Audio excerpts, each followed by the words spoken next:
स्वागत दोस्तों, सबसे पहले सबसे बड़ी डिटेल आपको बताएंगे दोस्तों, जहां पर प्रधानमंत्री नरेंद्र मोदी क्यों डरते हैं प्रियंका गांधी से। आखिरकार उनके मुंह से ये बात सामने आ गई है। बताएंगे क्या बोल रहे हैं प्रधानमंत्री नरेंद्र मोदी और क्यों कहते हैं कि बहस में प्रियंका गांधी को भी दे सकते हैं। बात बताएंगे डिटेल में क्या है पूरा मामला दोस्तों, और बयान से निकल रही है कुछ अलग तरीके की बातें। इसी के साथ में चलेंगे एक और बड़ी खबर की तरफ, जहां पर कांग्रेस पार्टी ने अपने दफ्तर के बाहर ना हो कोई धमाका, इसीलिए लिखा है डीजीपी को लेटर, सुरक्षा की मांग की गई है। दोस्तों बताएंगे कौन से राज्य के अंदर कांग्रेस को डर सता रहा है कि धमाका किया जा सकता है, एक बड़ी साजिश रची जा रही है। इसी के साथ में चलेंगे एक और बड़ी अपडेट दोस्तों, जहां पर ममता बनर्जी की ओर से एआईएमआईएम और आईएसएफ को लेकर साधे गए निशाने के बाद एक नई बड़ी अपडेट सामने आई है दोस्तों। इसी के साथ में एक एक करके चलेंगे आज की सारी बड़ी अपडेट। तो लेकिन उससे पहले अगर आप भी मानते हैं कि नरेंद्र मोदी संसद भवन के अंदर प्रियंका गांधी से डिबेट करने से डरते हैं और यही बड़ा कारण है कि नरेंद्र मोदी का इंतजार कर रही महिला सांसदों ने बैनर पोस्टर लहराए, तो नरेंद्र मोदी भाषण देने तक के लिए नहीं आए। दोस्तों अगर आप भी मानते हैं कि नरेंद्र मोदी प्रियंका गांधी से डरते हैं तो इस वीडियो को लाइक करके लाल बटन दबाकर चैनल को सब्सक्राइब करके बेल आइकन दबाकर कमेंट बॉक्स में अपनी राय जरूर लिखकर बताएगा। ज्यादा से ज्यादा वीडियो को शेयर कीजिएगा। चलते हैं सबसे पहले सबसे बड़ी ब्रेकिंग न्यूज अपडेट की तरफ, जहां पर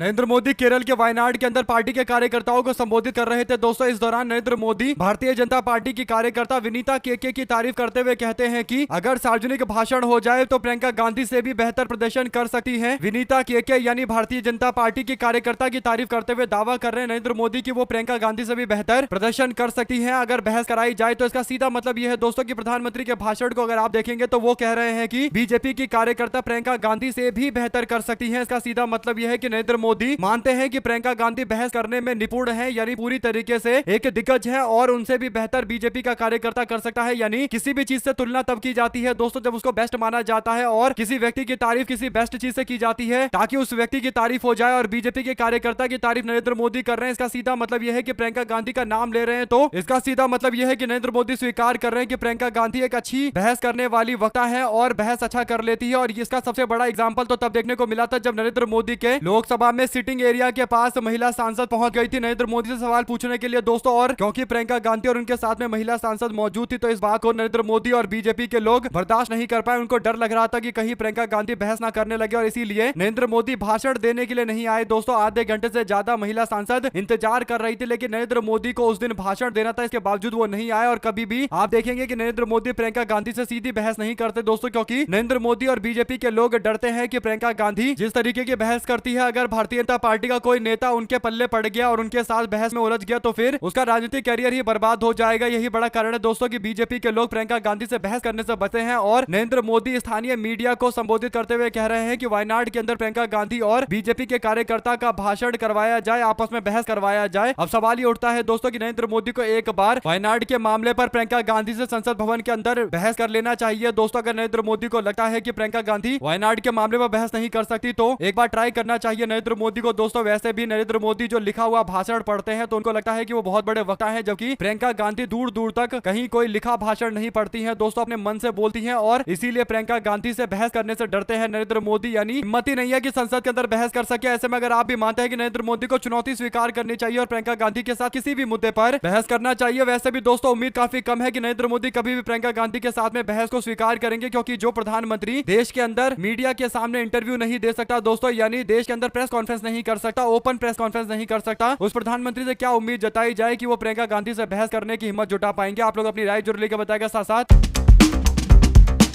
पंजाब के अंदर भारतीय जनता पार्टी के चंडीगढ़ स्थित कार्यालय के बाहर हुए जोरदार तरीके के धमाके के बाद अब हरियाणा प्रदेश कांग्रेस कमेटी ने पार्टी के मुख्यालय और नेताओं की सुरक्षा को मजबूत करने के लिए डीजीपी को लेटर लिखा है। दोस्तों प्रेस कॉन्फ्रेंस करते हुए कांग्रेस पार्टी के मीडिया और कार्यालय प्रभारी संजीव भारद्वाज ने शुक्रवार को हरियाणा पुलिस महानिदेशक को लिखा पत्र और मीडिया में जारी करते हुए पत्र चंडीगढ़ के अंदर सेक्टर 37 स्थित भारतीय जनता पार्टी के कार्यालय पर हुए बम के धमाके के बाद अब कांग्रेस पार्टी के दफ्तर की सुरक्षा सुनिश्चित करने के लिए बोला गया है, क्योंकि जिस तरीके से यह धमाका हुआ है, जब सत्ताधारी भारतीय जनता पार्टी के कार्यालय पर धमाका हो सकता है तो फिर कांग्रेस पार्टी तो विपक्ष में है दोस्तों, और कांग्रेस पार्टी के खिलाफ तो बड़े स्तर पर साजिश चल रही है। तो ऐसे में कांग्रेस के दफ्तर को सुरक्षित किया जाना चाहिए, पुलिस बल तैनात होना चाहिए और सुरक्षा की दृष्टि से कठोर कदम उठाना जरूरी है। आप लोग इस पूरे मामले में अपनी राय जरूर लेकर बताएगा। दोस्तों चलते हैं एक और बड़ी अपडेट तब, जिसमें ममता बनर्जी ने भारतीय जनता पार्टी को एक्सपोज करते हुए कई सारे सवाल उठाए हैं। दोस्तों ममता बनर्जी ने आरोप लगाया है कि सीआरपीएफ के वाहनों का इस्तेमाल करके पैसा पश्चिम बंगाल के विधानसभा चुनाव को प्रभावित करने के लिए लाया जा रहा है। उन्होंने दावा किया है कि वो जानती है कि ये पैसा कहां से जा रहा है और उन्होंने यह भी कहा कि मेरे पास इन गतिविधियों का रिकॉर्ड है और मैं उचित समय पर इन सब मामले पर कार्रवाई करूंगी। ममता बनर्जी ने न्यायिक अधिकारियों के घेराव को लेकर एआईएमआईएम और आईएसएफ पार्टी को दोषी बताया दोस्तों। हालांकि बाद में तृणमूल कांग्रेस के पार्षदों को गिरफ्तार किया गया। बंगाल के अंदर पैसा खपाने को लेकर गंभीर आरोप चल रहे हैं। आप लोग पूरी मामले पर अपनी राय जरूर लेकर बताएगा। साथ साथ चलते हैं एक और बड़ी अपडेट की तरफ दोस्तों, जिसमें तमिलनाडु को लेकर एक बड़ी अपडेट है। अपडेट यह है कि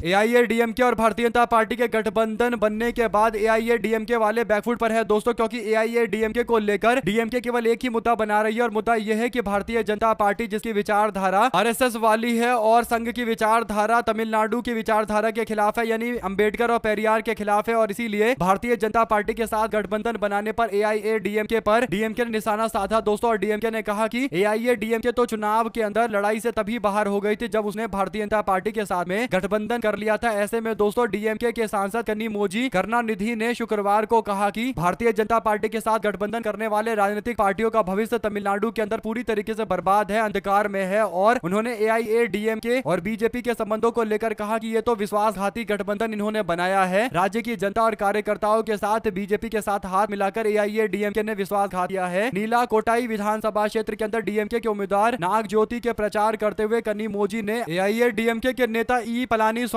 पर निशाना साधते हुए विश्वासघाती गठबंधन का नेतृत्व करने वाला नेता बताया। और उन्होंने कहा कि जिन लोगों ने बीजेपी के साथ गठबंधन किया है उनका कभी कोई भविष्य तमिलनाडु में हो ही नहीं सकता और राज्यपाल बनाकर यहां पर लोगों को भेजा जा रहा है और कोशिश किया जा रहा है कि चुनाव को प्रभावित किया जाए, लेकिन चुनाव बिल्कुल प्रभावित नहीं होगा। तमिलनाडु के अंदर आम जनता भारतीय जनता पार्टी के सहयोगी को कभी समर्थन नहीं कर सकती है। क्या आप इस बात का समर्थन करते हैं दोस्तों? कमेंट बॉक्स में अपनी राय जरूर लिखकर बताएगा। साथ साथ चलते हैं एक और बड़ी अपडेट तक, जिसमें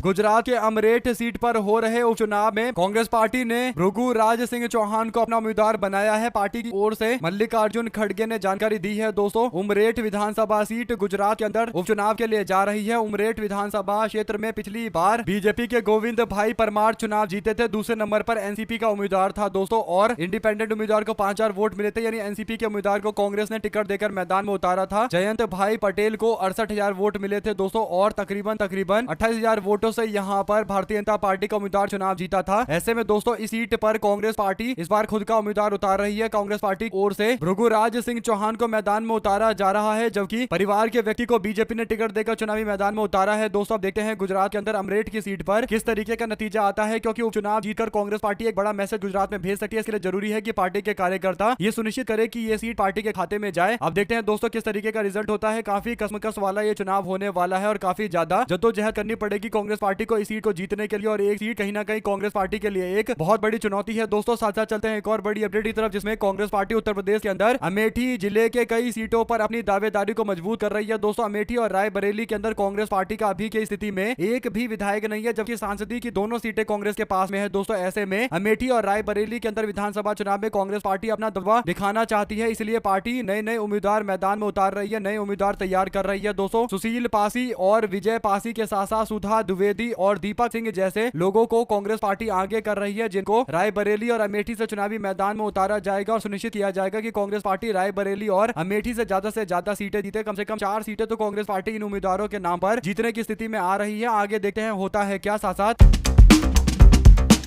अरविंद केजरीवाल ने पैसे इकट्ठा करने के राघव चड्ढा को एजेंट बनाकर पंजाब भेजा था, यानी राघव चड्ढा को आम आदमी पार्टी से अब दरकिनार किया जा रहा है। दोस्तों इस बात को लेकर अलग अलग पार्टियों के द्वारा प्रतिक्रिया दी जा रही है। इस पूरे मामले पर कांग्रेस के दिल्ली के नेता संदीप दीक्षित कहते हैं कि अरविंद केजरीवाल ने पहले पैसा इकट्ठा करने के लिए राघव चड्ढा को पंजाब भेजा था। जब दिल्ली के मुख्यमंत्री अरविंद केजरीवाल हुआ करते थे तो उनके पास टाइम नहीं होता था पंजाब जाने का, तो उन्होंने पंजाब से पैसा इकट्ठा करने के लिए राघव चड्ढा को वहां पर भेजा था। लेकिन जैसे ही अरविंद केजरीवाल दिल्ली में चुनाव हारते हैं, वैसे ही अरविंद केजरीवाल पूरी तरीके से फ्री हो गए, तो उनके पास टाइम ही टाइम है। तो अब अरविंद केजरीवाल पैसा जुटाने के लिए खुद से पंजाब चले गए हैं, पंजाब शिफ्ट हो गए हैं और पुराने मैनेजर को उन्होंने दरकिनार कर दिया है। बीजेपी तो हमेशा सारे कुकर्मियों को शामिल कराने के लिए तैयार रहती है। ऐसे में दोस्तों राघव चड्ढा जो अब आम आदमी पार्टी में अलग थलग कर दिए गए हैं, उनको लेकर कांग्रेस पार्टी की ओर से जोरदार तरीके से निशाना साधा गया है। आप लोग इस पर अपनी राय जरूर लिखकर बताएगा दोस्तों, ज्यादा से ज्यादा वीडियो को शेयर कीजिएगा। साथ साथ चलते हैं एक और बड़ी खबर की तरफ, जिसमें बीजेपी के विधायक के बेटे का रौब दिखा खाना पड़ गया एकदम उल्टा दोस्तों, महंगा और जाम में हूटर बजाने पर एसडीएम से भिड़ गए। बाद में कार को ही, फॉर्च्यूनर को ही सीज कर दिया गया। दोस्तों ये अपडेट है नैनीताल के मॉल रोड पर एक घटना से जुड़ी हुई, जहां पर शुक्रवार को उत्तर प्रदेश के फतेहपुर जिले के जहानाबाद से बीजेपी के विधायक राजेंद्र पटेल के बेटे ने यातायात नियमों का खुला उल्लंघन किया। दोस्तों जाम के दौरान बिना किसी आपात स्थिति के लगातार हूटर बजाने पर एसडीएम ने उनको रोका। विधायक पुत्र ने अपनी गलती मानने की जगह एसडीएम से तीखी बहस करनी शुरू कर दी और मुख्यमंत्री का नाम लेकर दबाव बनाने की कोशिश करनी शुरू कर दी। दोस्तों मौके पर पुलिस पहुंची और वाहन की जांच की गई तो पता चला कि जो दस्तावेज चाहिए थे वो मौजूद नहीं है। इसके बाद सख्ती करते हुए यूपी 33V0003 नाम की फॉर्च्यूनर कार को मोटर वाहन अधिनियम के तहत सीज कर लिया गया है। यानी बीजेपी का नेता उत्तराखंड के अंदर दादागिरी दिखा रहा था। दोस्तों बीजेपी के नेता के बेटे को अब पता चल गया होगा कि विधायकी का ज्यादा ढोस दिखाने पर कहीं कहीं मामला नहीं चलता है तो फिर जेल जाना पड़ता है, और गाड़ी तो सीज हो ही चुका है। अब आगे जो भी कार्रवाई होगी उसे जुड़ी हुई अपडेट आप तक पहुंचाएंगे। साथ साथ दोस्तों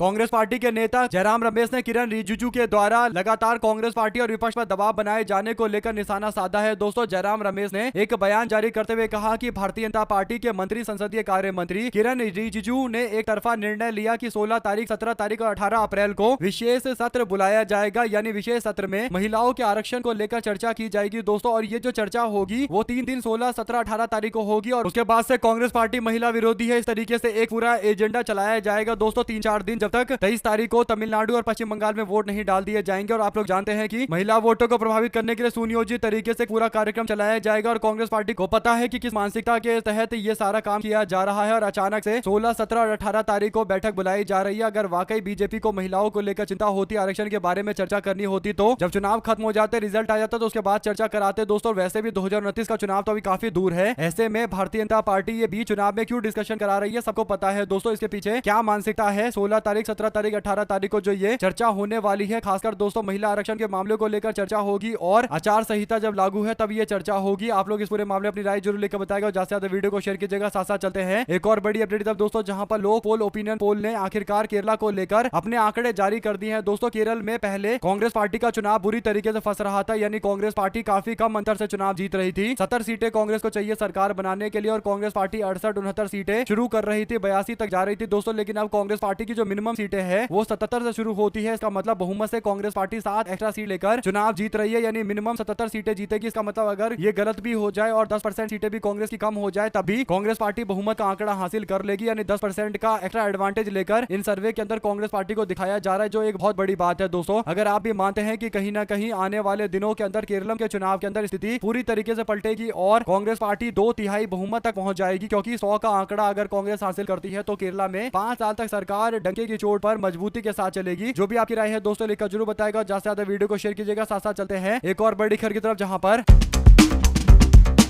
पश्चिम बंगाल के खड़गपुर शहर के अंदर पूरी गेट इलाके में बीजेपी के नेता और उम्मीदवार दिलीप घोष के खिलाफ उस समय भारी विरोध प्रदर्शन देखने को मिला जब वो चुनावी प्रचार के लिए पहुंचे थे। स्थानीय तृणमूल कांग्रेस के कर्मियों के एक समूह ने उनकी गाड़ी को घेरकर जोरदार प्रदर्शन किया। आरोप लगाया गया कि प्रदर्शनकारियों ने गाड़ी में तोड़फोड़ करने की कोशिश की, जिससे इलाके के अंदर अफरा तफरी का माहौल बन गया। दोस्तों प्रदर्शन के दौरान दिलीप घोष और उनके समर्थकों ने जय श्री राम के नारे लगाए, वहीं पर विरोध में तृणमूल कांग्रेस के लोग जय बांग्ला के नारे जोर जोर से लगा रहे थे। दोस्तों इससे पूरे इलाके में तनावपूर्ण परिस्थिति देखने को मिली। स्थानीय लोगों का आरोप है कि रेलवे के अतिक्रमण नोटिस के कारण जब इलाके में दहशत का माहौल बना तब कोई बीजेपी का नेता कार्यकर्ता मदद करने के लिए नहीं पहुंचा। लेकिन अब चुनावी मैदान में उतर रहे हैं, खड़गपुर से चुनाव लड़ रहे हैं दिलीप घोष। दोस्तों आपको बता दें कि दिलीप घोष भारतीय जनता पार्टी के नेता जो एक टाइम में भारतीय जनता पार्टी के अध्यक्ष भी हुआ करते थे और इस बार बीजेपी ने इनको लोकसभा का टिकट 24 में दिया तो ये चुनाव हार गए। इसके बाद इनको विधानसभा का चुनाव लड़वाया जा रहा है, काफी मुश्किल से चुनाव लड़ रहे हैं। दोस्तों अमूमन अपने आप को बड़ा नेता समझकर विधानसभा का चुनाव लड़ने से मना कर रहे थे, लेकिन बाद में अमित शाह के दबाव के बाद चुनाव लड़ना ही पड़ेगा। ऐसे में ये सीट पिछली बार भारतीय जनता पार्टी के नेता हिरण चटर्जी ने जीती थी दोस्तों, और तृणमूल कांग्रेस के नेता प्रदीप सरकार को तकरीबन 3771 वोटों से चुनाव हराया था। इस बार प्रदीप सरकार तृणमूल कांग्रेस की ओर से मैदान में उतरे हुए हैं, लेकिन दिलीप घोष चुनाव लड़ रहे हैं। सीपीआई-एम के नेता मधुसूदन रॉय को लेकर भी बड़ी अपडेट है दोस्तों। तो ऐसे में बीजेपी के नेता दिलीप घोष बंगाल में क्या भारतीय जनता पार्टी का मुख्यमंत्री का चेहरा है, ये एक तरीके से लोगों के दिमाग में डाला जा रहा है। खासकर जो कुछ सीटें हैं दोस्तों, जैसे सदर की ये सीट है खड़गपुर की, तो यहाँ की जनता को बीजेपी वाले बोलेंगे कि वो मुख्यमंत्री पद के उम्मीदवार है, उनको वोट करिए। और कहीं ना कहीं बीजेपी सीट जीतने के लिए ज्यादा से ज्यादा लोगों के मन में ये भ्रम डालने की कोशिश करती है कि वो मुख्यमंत्री पद के उम्मीदवार है, और इसीलिए ताकि विधानसभा का चुनाव वो जीत जाए। आप लोग इस पर अपनी राय जरूर लिखकर बताएगा। साथ साथ दोस्तों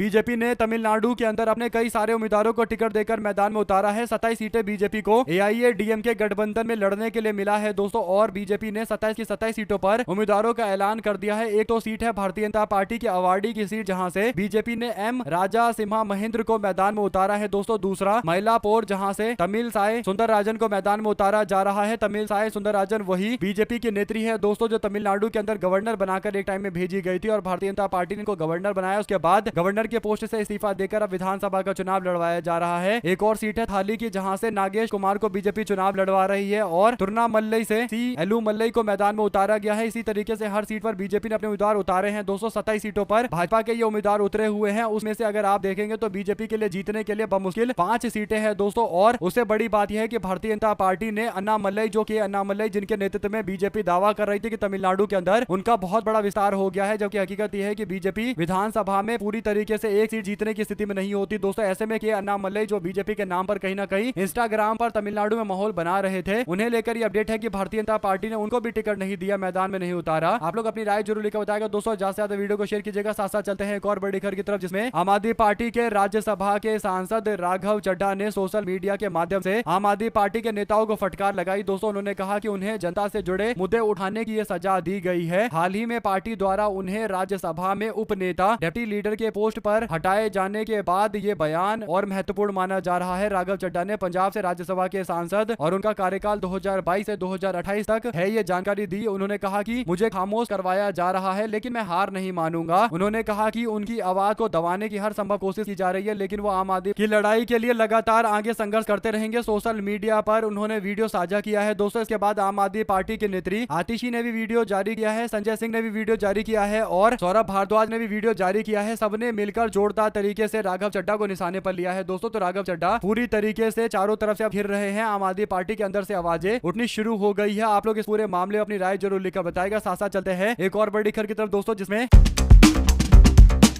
पश्चिम बंगाल के मालदा में SIR से जुड़े प्रदर्शन के बाद सियासी पारा चढ़ गया दोस्तों। पश्चिम बंगाल के अंदर जिस तरीके की घटना देखने को मिली, उसे लेकर सुप्रीम कोर्ट ने एक बयान जारी किया। सुप्रीम कोर्ट ने बंगाल सरकार को फटकार लगाई दोस्तों। इसके बाद जांच के आदेश दिए गए। अब कोलकाता पुलिस ने मामले में FIR दर्ज की है। कोलकाता पुलिस ने 31 मार्च और 1 अप्रैल को CEO बंगाल के दफ्तर के बाहर विरोध प्रदर्शन करने के मामले में कोलकाता के 2 TMC के पार्षदों सहित 6 लोगों के खिलाफ FIR दर्ज की है दोस्तों। इससे पहले ममता बनर्जी आरोप लगा रही थी कि AIMIM यानी असदुद्दीन ओवैसी की पार्टी और ISF party, Indian secular party के द्वारा ये पूरा अफवाह फैलाया गया। और मालदा जो मुस्लिम बाहुल्य इलाका है दोस्तों, वहां पर लोगों के वोट काटे जा रहे हैं, बड़े स्तर पर काटे जा रहे हैं, इस तरीके की बातें बोली गई, जिससे माहौल ऐसा खराब हुआ। हालांकि तृणमूल कांग्रेस AIMIM पर आरोप लगा रही है, लेकिन बाद में तृणमूल कांग्रेस के पार्षदों की गिरफ्तारी के बाद अब AIMIM ने पलटवार करना शुरू कर दिया और पूछा है कि जब आप लोगों को गिरफ्तार किया जा रहा है, आपके पार्टी के लोगों को गिरफ्तार किया जा रहा है, तो आप हम पर आरोप कैसे लगा सकते हो? यानी आरोप का कोई सिर पैर नहीं है, बेफिजूल की बातें हैं। आप लोग इस पर क्या राय देना चाहते हैं दोस्तों, लिखकर जरूर बताएगा। साथ साथ चलते हैं एक और बड़ी अपडेट की तरफ, जहां पर पश्चिम उत्तर प्रदेश के अंदर बीजेपी के फायर ब्रांड नेता संगीत सोम, जो विवादित नेता हैं दोस्तों, उल्टा सीधा बयान देते रहते हैं। संगीत सोम का भारतीय जनता पार्टी के नेता संजीव बालियान के साथ में आपसी विवाद चल रहा है। संगीत सोम को दावा किया जाता है कि संजीव बालियान ने विधानसभा का चुनाव हराया था। इसके बाद संजीव बालियान जब मुजफ्फरनगर से चुनाव लड़े दोस्तों, तो वो भी चुनाव हार गए। बाद में दावा किया गया कि ठाकुर समाज के लोगों ने वोट नहीं दिया और संगीत सोम ने वोट नहीं दिलवाया, और संगीत सोम ने कहीं ना कहीं ठाकुर समाज के लोगों को बदला लेने के लिए बोला था। और इसके बाद असर देखने को मिला है। संगीत सोम मेरठ की सरदना से 2 बार विधायक रहे हैं। पिछली बार वो चुनाव हार गए थे दोस्तों। इसका सबसे बड़ा दोष जो बढ़ा गया है वो संजीव बालियान पर। अब संजीव बालियान ने कहा है कि वो अपने हार का बदला लेंगे, यानी लोकसभा चुनाव में जो उनको मुजफ्फरनगर से हार मिली थी, संगीत सोम इसके पीछे बताए जाते हैं। उन्होंने कहा है कि वो जरूर बदला लेंगे, यानी 27 का चुनाव बदले वाली राजनीति होने जा रही है। ऐसे में दोस्तों संगीत सोम 2 तरफा फंसे हुए हैं। एक तो अतुल प्रधान जो अखिलेश यादव के करीबी नेता है और संगीत सोम के खिलाफ सरदना से चुनावी मैदान में उतरते हैं, गुर्जर समाज से आते हैं और गुर्जर समाज पहले ही संगीत सोम के खिलाफ खड़ा है दोस्तों। और दूसरा जाट समाज के लोग संजीव बालियान के कारण संगीत सोम के खिलाफ खड़े हैं। तो संगीत सोम एक बार फिर से सरदना से चुनावी हार और बढ़ रहे हैं। आप लोग इस पर अपनी राय जरूर लेकर बताएगा। साथ साथ राघव चड्ढा को लेकर चल रही चर्चाओं के बीच में कांग्रेस पार्टी की ओर से प्रतिक्रिया आई है दोस्तों। अलका लांबा ने बयान जारी किया है। आम आदमी पार्टी के राज्यसभा के सांसद राघव चड्ढा अपनी ही पार्टी के नेताओं के निशाने पर है, तो इस पर सोशल मीडिया यूजर्स ने कांग्रेस पार्टी ज्वाइन करने को लेकर चर्चाएं करनी शुरू कर दी। तो अब अलका लांबा ने कहा कि आम आदमी पार्टी के जो दोनों राज्यसभा के सांसद है, यानी एक तो स्वाति मालीवाल है और दूसरा राघव चड्ढा है, ये दोनों के दोनों आम आदमी पार्टी में ही रहेंगे और बाद में भारतीय जनता पार्टी ज्वाइन करेंगे जैसे ही इनका कार्यकाल खत्म होगा। 2028 में कार्यकाल खत्म होगा दोस्तों, तो उसके बाद बाद राघव चड्ढा भारतीय जनता पार्टी में जाएंगे। कांग्रेस पार्टी में आने का कोई मतलब नहीं है और कांग्रेस पार्टी को लेगी भी नहीं। ऐसे में दोस्तों राघव चड्ढा के कांग्रेस पार्टी में आने को लेकर जो दावे हैं उस पर ये राय दी गई है। आप लोग इस पर अपनी राय जरूर लेकर बताएगा। साथ साथ चलते हैं एक और बड़ी अपडेट की तरफ, जिसमें सीएम योगी आदित्यनाथ से मुलाकात करने के लिए पहुंचे गौतम अडानी। 1.5 घंटे में निवेश और बड़े प्रोजेक्ट पर चर्चा किया गया है। 200 प्रोजेक्ट पर चर्चा किया गया है। अयोध्या में परिवार के साथ रामलला के दर्शन करने के लिए भी पहुंचे। ऐसे में उत्तर प्रदेश के मुख्यमंत्री योगी आदित्यनाथ 2027 के चुनाव को लेकर तैयारी कर रहे हैं और इस तैयारी के बीच में अडानी के साथ में जो मुलाकात हुई है उसके कई मायने हैं दोस्तों, क्योंकि नरेंद्र मोदी के काफी करीबी हैं अडानी। और अगर अडानी योगी आदित्यनाथ से मुलाकात कर रहे हैं तो कहीं ना कहीं भविष्य को लेकर चर्चा की जा रही होगी। और सबको पता है कि हर बड़ा उद्योगपति एक ऐसा नेता ढूंढता है जिसे उसका उद्योग पूरी तरीके से चलता रहे। क्या आप लोग इस पर अपनी राय रखना चाहते हैं दोस्तों? लिखकर जरूर बताएगा और ज्यादा से ज्यादा वीडियो को शेयर कीजिएगा ताकि पल पल की पूरी अपडेट आप लोगों तक लगातार आगे भी इसी तरीके से पहुंचती रहे। आप लोग देख रहे थे आपका अपना चैनल जय हिंद जय भारत। ज्यादा से ज्यादा वीडियो को शेयर कीजिएगा। बहुत बहुत धन्यवाद सभी दोस्तों, भाइयों बहनों मित्रों का। जय हिंद जय